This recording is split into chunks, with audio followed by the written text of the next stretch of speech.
Et salut tout le monde, c'est Husky, on se retrouve pour ma première vidéo sur YouTube en commun avec mon live sur Twitch. Donc il faut savoir que si jamais vous m'entendez répondre à des questions, c'est parce que je réponds à mon chat Twitch qui vous dit bonjour d'ailleurs. Donc on va partir sur une petite summon session de 10 pierres. Normalement avec l'événement je devrais en gagner une autre, donc de 11 pierres.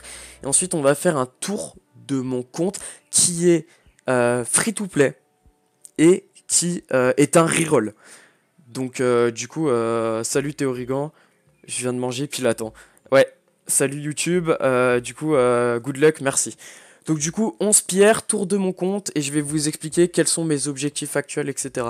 Là ma wishlist c'est le trait en haut, la félicortaire, le croisé-vent, la sœur Sainte-Eau, des monstres qui pourraient vraiment m'aider à avancer dans le PvE.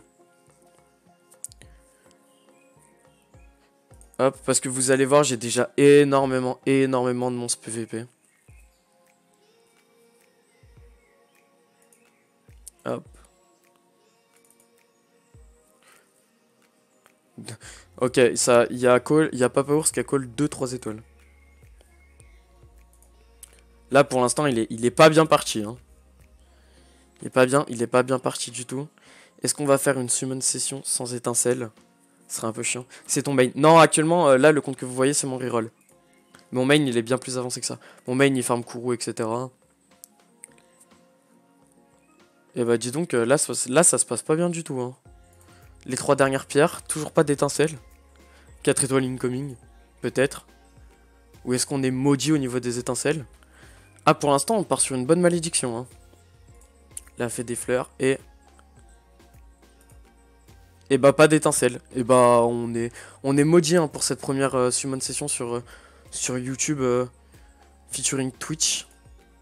On va récupérer une dernière pierre. Donc, est-ce qu'on va avoir une goutte d'étincelle une goutte d'étincelle sur cette pierre? Attention. Ah, étincelle. Attention.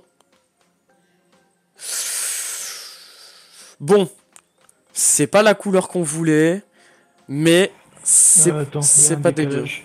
Ouais, c'est normal qu'il y ait un décalage. Si vous entendez, Ah, c'est Papa Oursin. C'est un, c'est un de mes guildmates que vous entendez. Rip. Non, en vrai, pas si rip que ça. elle est bien.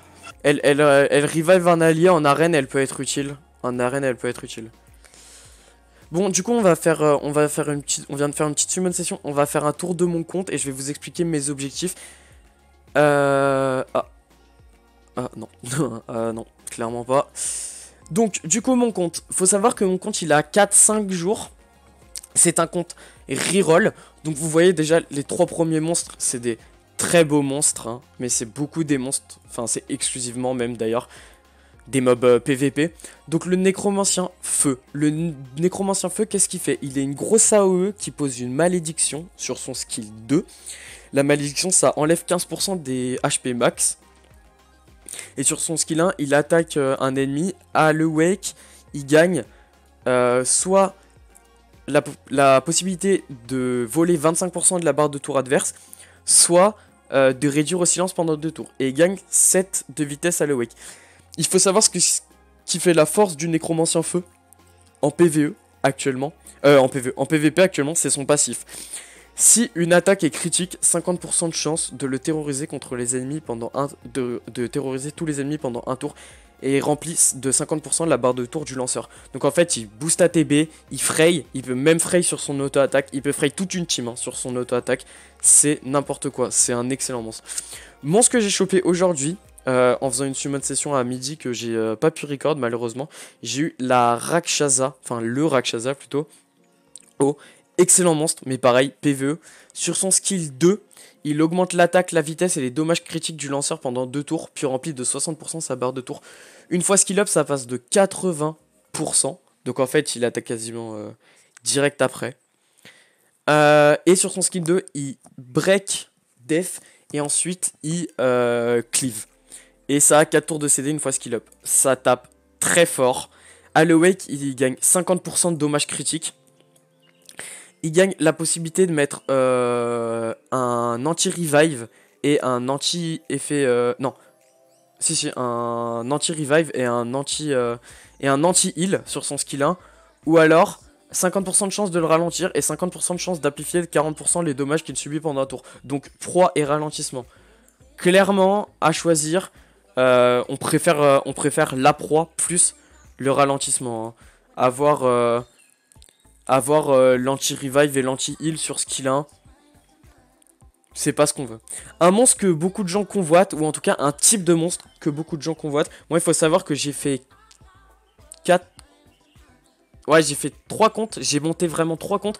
Sur mes 3 comptes, j'ai respectivement un dragon sur chacun de mes comptes.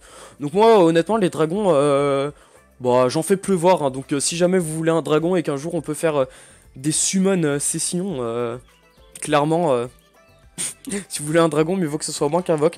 Donc, il inflige des dommages modérés sur son skill 3 et il place tous les talents des ennemis en recharge et les aveugle pendant 2 tours.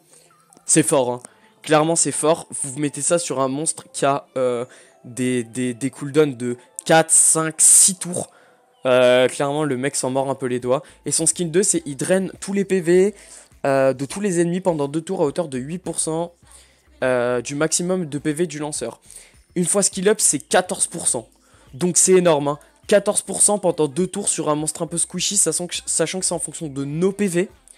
On est clairement content. Hein. Le croisé-feu, excellent monstre. On va pas détailler non plus tous les monstres, mais à chaque fois qu'il termine son tour, il heal de 15% du maximum de CPV. Ouais, de CPV. Et il augmente la défense de tous les alliés de 1 tour, sauf lui. Donc quand on le joue, il faut un deuxième healer parce que sinon il va finir par mourir. Il met une cécité de 3 tours sur son skill 2, réutilisable tous les 4 tours. Donc en fait, il peut quasiment mettre une permacécité sur un ennemi. Une fois skill up, il peut mettre une permacécité sur un ennemi. Donc c'est ultra fort. Hein. Nympheux, excellent monstre. Qui donne l'avantage élémentaire en défense et qui a un hot de 20%.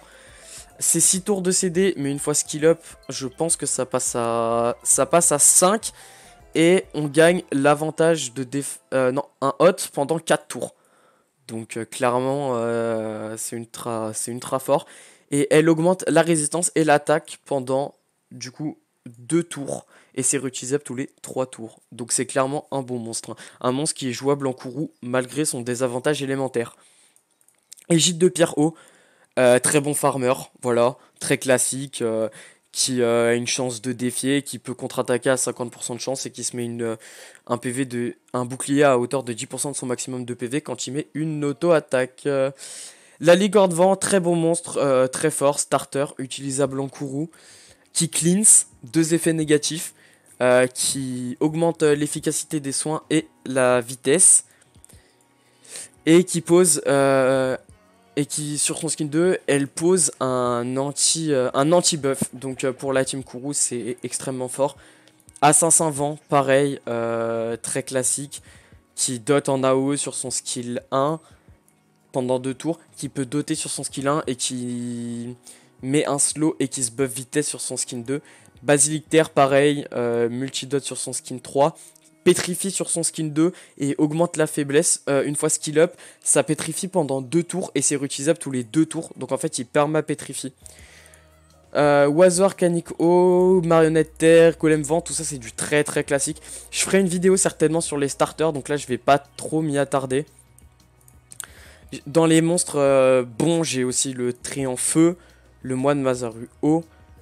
Qui sont la Sœur Sainte Eau que je viens d'avoir, qui sont des très bons monstres. La lame danseuse terre qui peut être aussi un bon monstre et qui peut être jouable parce qu'en fait elle stun quand elle crit sur son skill 3. Donc ce compte c'est un reroll qui a 5 jours, j'ai beaucoup joué dessus. C'est le meneur de la guilde Sparrow 2 qui est le prolongement de la guilde Sparrow 1, une très bonne guilde FR. Donc là, ce qui va suivre, ça va être simple. Mes objectifs actuellement, là, je suis en train de farmer et des glyphes vitalité dans les zones suspendues. Donc moi il faut savoir que je vais en nightmare, donc en cauchemar, et que je focus les glyphes qu'il me faut. Donc voilà. Je focus les glyphes qu'il me faut, je vais pas en 7 et j'ai pour pas avoir tout le panel de runes. Et en même temps j'en profite que ce soit la tour élémentaire feu et eau pour farmer les composants pour awake mon oiseau arcanique eau et ma nymphe feu qui seront deux monstres que je jouerai dans ma team Kuro 10. Après avoir fait tout ça, mon objectif ça sera de wake ma marionnette sans âme ainsi que mon assassin vent et mon golem vent pour faire ma team Kuro 10. Ma team Kuro 10 du coup ça sera ma nymphe, mon assassin, mon oiseau, ma marionnette sans âme et mon golem. C'est une team très classique, un peu lente mais qui passe très bien. Donc ça c'est mon futur objectif. De toute façon sur YouTube, là l'idée ça va être de faire une série dans laquelle vous suivrez le compte de A à Z et vous verrez quelles sont les choses à faire, les choses à ne pas faire, etc. Donc je vous donnerai des conseils parce qu'en fait c'est un reroll donc j'ai déjà une bonne expérience de jeu. Voilà, donc ça sera tout. Je pense refaire très prochainement une summon qui sera évidemment sur YouTube. Dans quelques jours, je sortirai une vidéo de comment reroll efficacement et comment farmer les succès pour obtenir le plus rapidement possible le 4 étoiles garanti grâce à l'event. Et voilà. Donc c'était ma première vidéo YouTube. Je vous demande d'être un peu indulgent avec moi. Si elle vous a plu, n'hésitez pas à me le dire dans les commentaires. Si vous avez des retours à me faire sur la qualité des choses que vous aimeriez voir, n'hésitez pas à me dire tout ça en commentaire. Et voilà, j'espère que vous avez passé un bon moment devant ma vidéo. Et je vous dis à la prochaine pour la vidéo comment reroll efficacement et comment optimiser son farm de succès. C'était Husky. Passez une bonne journée. Au revoir.